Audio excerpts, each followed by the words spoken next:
So okay mga paps, musta pala? Ngayong araw pala, meron lang akong konting i-share sa inyo tungkol sa ball joint ng sasakyan, okay? Etong i-share ko sa inyo, mga tips lang to kung paano nyo malalaman kung sira na or pasira na yung ball joint ng inyong sasakyan. Sa sasakyan natin kasi may mga pyesa yan. Sa ibang pyesa niya, tulad dito, itong tie rod, meron niyang ball joint. Sa lower control arm, ito, yan, may ball joint din yan. Dito yan, oh. Dito yung nakalagay sa part na to, yan. Ito ibang sasakyan to eh. Pero ito yan. Sa ano rin, sa stabilizer link, meron din yung ball joint, yan. Sa rack end pinion assembly, ito yung pinaka-rack end dyan. May ball joint yan dito, okay? So, etong ball joint na to, tignan nyo, katagalan nito, nasisira at na-worn out to. Okay? Pag lumalaki yung play nito, ibig sabihin nun, kailangan na nating magpalit ng ng piyesang 'yon. Okay, ganito.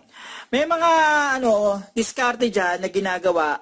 Chine-check nila kung bukod sa lambot ng ng ball joint, chine-check nila kung merong clanking na ganito. Ihihilahin nila to, gaganon-ganon nila, titignan nila kung magkakaroon ng clanking. Ganito mga paps, kapag ang ball joint may clanking, indicator yon, tag hinihila-hila mo yan, pag tuk-tuk-tuk gumaganon, yon, ibig sabihin nun, palitin na talaga ball joint nun. Pero mga paps, ganito, isa sa indicator na yung ball joint nyo ay posibleng maging palitin na kapag ito ay yung lantutay na malambot na tulad nito. Yan. So, papakita ko lang sa inyo to. Ito yung ball joint na to, ito isa isang sasakyan. Ito, 110,000 kilometers, 20 years na tong racket na to. Tapos nun ito ay 12 years na 12 years bago ko palitan to. Tapos ito, 75k odometer. So, tingnan nyo to mga paps. Tingnan nyo. So, may napansin ba kayo? Ayan oh. So, ito, sobrang lambot na nito. Tapos, ito, matigas pa. Yan. Yung mga mekaniko na hindi basta mga, lang yun, yung tatawagan mo, pupunta yung mga home service, hindi ganun. Meron silang shop talaga, literal. Tapos noon, ito, sinabi nila na papalitan na to. Nag-decide silang palitan to kasi ito, sobrang tagal na to, 20 years na, at ito, 110,000 km odo. Yan. Although, kung mapapansin nyo, wala pa talaga siyang kalog. Wala pa siyang kalog pag ginaganon. Pero, yung mga legit na mekaniko na yun, pinalitan na nila ito. Ito mapakita ko sa inyo mga paps. Itong isa. Itong isa, same lang nung 110,000 tapos 20 years na. Ito, hindi ko kasi mapakita sa inyo, lantutay na rin siya. Pero, kung actual niya itong mahawakan, yan. Kung actual nyo magagalaw yan, may mararamdaman kayong actual nyo may hila yan. Wala pa siyang tug-tug-tug yung clanking talaga. Pero kung actual nyo mahawakan to, may mararamdaman kayong konting alog lang. Konting alog. Yun yung pinupunto ko mga paps. Lantutay lang siya kung titingnan mo, di ba? Lantutay. So, kitatagalan niyan, yung pinaka malambot na yan, nitong pinaka ball joint niya, katagalan yan, magkukos siya ng clanking sound. So, ito mga paps, ang ginawa ko dito, at ang ginawa dito, ginawa nila as preventive maintenance.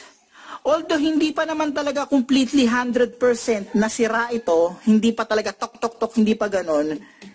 As part of preventive maintenance, since 20 years na itong tie rod na to, ito, sa akin to, 12 years, pinaltan ko na rin.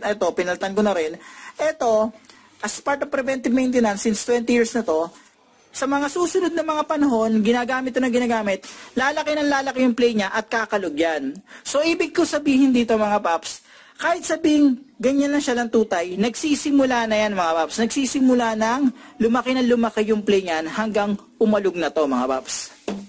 Itong sinabi ko tungkol dito sa sa rack end na to, yung pag-check ng ball joint niya, same lang rin ang pag-check ng ball joint ng ibang piyesa tulad ng tie rod end, ganyan, at saka ng ball joint sa lower control arm. Yan. So, same lang din. Tingnan nyo kung sobrang lambot na to. Ngayon, kung pinaka sobrang lambot na to, sobrang lambot, kaya nyo na maitulak, at sobrang tagal na ng ng sasakyan nyo, pwede nyo nang paltan. Kung nagtitipid kayo, pwede nyo pa naman gamitin, antayin nyo na lang na kumalog ito. So as part ng preventive maintenance, kung ayaw nyo abutan na umabot sa point na kumakalog na ito, at nakita nyo na sobrang lambot na nito talaga, sobrang lambot gaya nito, mas mainam paltan nyo na, at lalo na kung sobrang tagal na rin nasasakyan at sobrang tagal na hindi napapaltan yung pyesang ito. So ganito mga paps, ano ba mga dahilan kung bakit nagkakaroon tayo or nasisira yung ball joint natin? So ang mga dahilan niya mga paps, yung katagalan ng pyesa, kung gaano katagal na nakakabit yung pyesa, gaano katagal yun na ginagamit yung pyesang yun. Kapag sobrang tagal na, syempre, expect nyo talaga mag-worn out yun. Ano pang mga dahilan yan kung ba't nasisira to? Kapag ito, yan, nasira yung pinaka-boot niyan. Yan. Alam mo, nasira yan, tapos pinasok ito ng mga tubig, ng mga dumi, makakadagdag yon sa pagka-worn out at sa play nitong ball joint. Kung katagalan ay pinapasok to ng tubig, ang mangyayari niyan, bago pasukin ito ng tubig, kung nabutas siya, lalabas na yung pinakagrasa niyan or yung pinakatubig, hahalo sa grasa hanggang magiging sobrang itim siya. Gaya nito. Yan. Kung makikita nyo to, eto, halos naghalo na siguro yung tubig o kung ano man sa sobrang tagal na nito at syempre, napapasok rin ito ng tubig. Yan. Ito, sobrang lambot na nito mga paps. Yan. Isa sa mga katibayan yan kung paano ito nakaka-apekto. Tignan nyo to. 2 years ago, ito, nagpalit ako ng KYB. Yan. Okay, wala namang problema. Kung napapansin nyo, dito, buo yan. Ito, sira. May sira. Ito, tingnan nyo mga paps ha. Paano ko nasabing nakaka-apekto sa play kapag nabutas yung pinaka-boot? Kapag pinasok ng tubig, pinasok ng dumi at nawala yung grasa niyan. Nabawasan yung grasa sa loob. Paano ko nasabing nakaka-apekto? Tignan nyo to. Ito, sobrang tigas nito mga paps. Itong part na to. Yan. Yan. Yan. Sobrang tigas niyan. Ito, ano to? 2 years pa lang to. Pinaltan ko na. Yan. Oh, okay? Sobrang tigas niyan mga paps. Good yan. Pero kumpara din sa isa. Yan. Yan. Yan niya.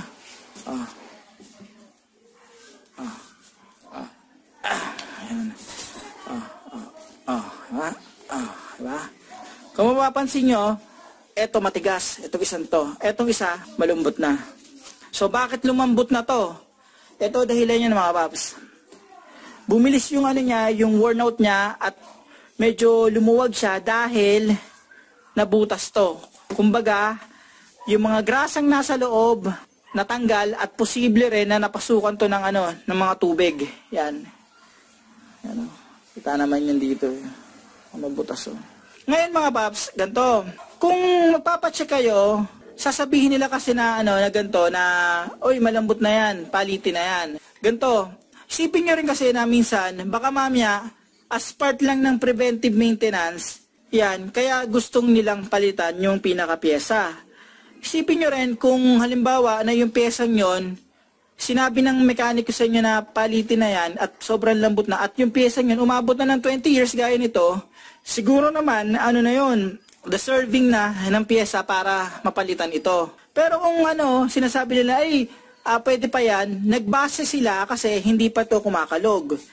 Ngayon, kahit hindi pa ito kumakalog ng todo, tapos sobrang lantutay na, nasa sa inyo desisyon kung gusto nyo magpalit. Pwede nyo antayin na kumalog, wala namang problema yon. Pero kung as part ng preventive maintenance nga na sinasabi, palitan nyo na.